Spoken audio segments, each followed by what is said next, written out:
Joining me now, House Energy and Commerce Committee member, Georgia Republican Earl Buddy Carter. What do you make of this temporary deal over the weekend? Where do we go from here?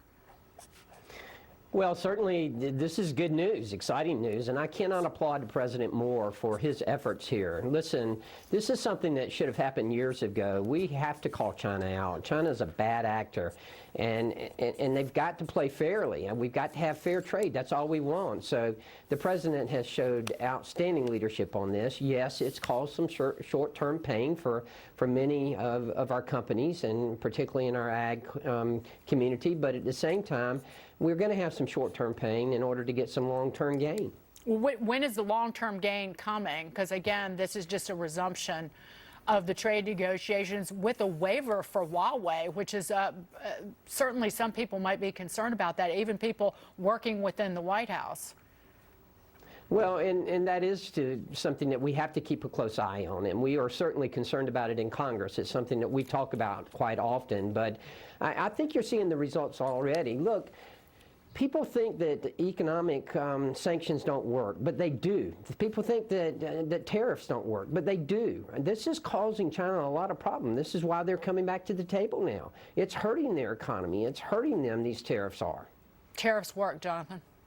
Well, that's what they keep telling us. Although I wonder, Congressman, I mean, is there any sense of looking back what happened, for example, with President Bush in the early 2000s with his steel and aluminum tariffs? Those, in fact, long-term cost a lot of jobs. So is there any, and I know you've said it, and the president has said it a few times, that, you know, we need to be patient and short-term pain. But at one point, to Dagan's point, does that short-term pain actually become a problem given the fact that tariffs are taxes paid for by Americans? Well, look, we've had exemptions and exceptions to some of these tariffs, and we've had them come through our office. We've applied for them, and in some cases been successful in helping some of our constituents, some of the companies in our district, to get from out from underneath these tariffs. But at the same time, look, we do have to be patient. I'm very confident in what the president is doing right now and how he's handling this situation. I think he's bringing China back to the table. But listen, if we stop now, we'll never do it. We've got to continue on. I think we ought to do it even more. I say, you know, listen, put the pedal to the metal. Let's really put the pressure on them. Make them straighten up, play right, make them stop stealing our intellectual property, make them stop being a bad actor. So Congressman, wait, I want to ask, so what is putting the hammer down? So are you advocating for 25% tariffs on every dollar of imports into the United States? Is that what you're saying? No, listen, I'm not going to tell the president or the administration how to do this. I'm going to support them because I do think they are headed in the right direction, and I do think they're doing the right thing. We have to call China out. We have to do it now. We cannot just pull back and stop. We're in this. We need to finish the drill. I want to move on to the border crisis, Congressman. President Trump appealing a judge's ruling that blocked his administration from building part of the wall.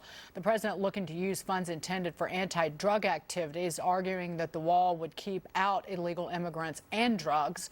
You visited the border over the weekend. What did you see? Well, I will tell you, the president's absolutely correct. There is a crisis on our border. This is the second time I've been to the border, and it's gotten even worse.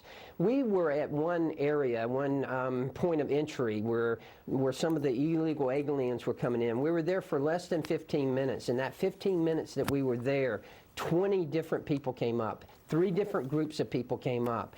In that one spot, in that one area, over 1,000 people a day come into this country illegally. Over 1,000 people a day. We've got to address this situation. It is a crisis, and the president is spot on. Oh, Congressman, this is Jesse Charlev. Thank you for joining us. I'm curious, since you were just down on the border, and we've obviously gotten the good news that now the Senate and the House has passed a funding bill. What do you think the next step is, and what do you think the likelihood of fixing our asylum system?